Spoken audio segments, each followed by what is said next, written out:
Dear students, today I am going to discuss about the capacity of the party. This is the fifth essential element of the Indian Contract Act regarding the contract.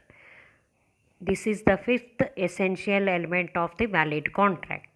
What is capacity of the party? According to section 11 of the Indian Contract Act 1875 says that every person who is at the age of majority is of sound mind and not disqualified by law can enter into a contract.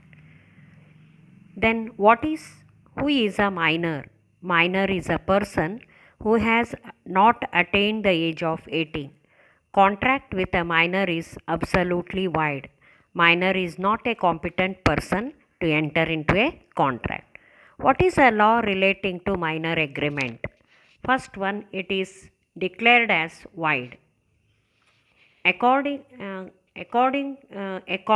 with a minor is absolutely void. In beginning of the contract itself, the minor is a contract with a minor is held absolutely void by the law. Then a second one, no rectification. If the contract is entered by the adult person with a minor after attaining the age of majority also, the same contract cannot be continued with that person. The minor contract cannot be rectified after attaining the age of majority.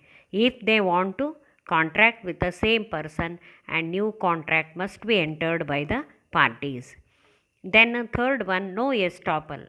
The rule of estoppel is applicable for a minor contract. Even though minor represented his age as a major person, then he entered into a contract, but at the time of the suit he cannot be prevented from claiming his minority. So this is called a rule of estoppel. Then fourth one is no restitution.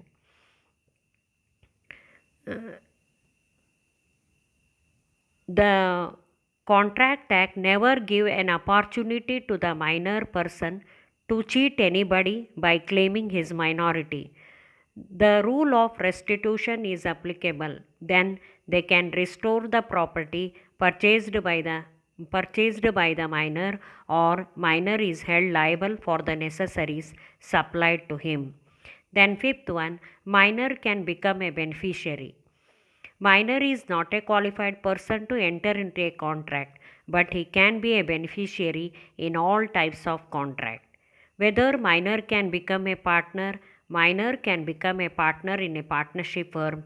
He is liable only for profits but not liable for any losses. And no suit for specific performance. Against the minor, no suit for specific performance can be filed against the minor person. Whether a minor can become an agent, minor can become an agent in a contract of agency, because all acts done by the agent, principal will be held liable. Then ninth one, minor insolvent. Minor cannot be adjudicated as an insolvent by the competent court of law. Then tenth one is joint contract. Minor can enter into a contract with an adult person jointly, because all acts done by the minor, the adult agent will be held liable. So these are the nature and the effect of contract with a minor. So these all about the capacity of the party and contract with a minor.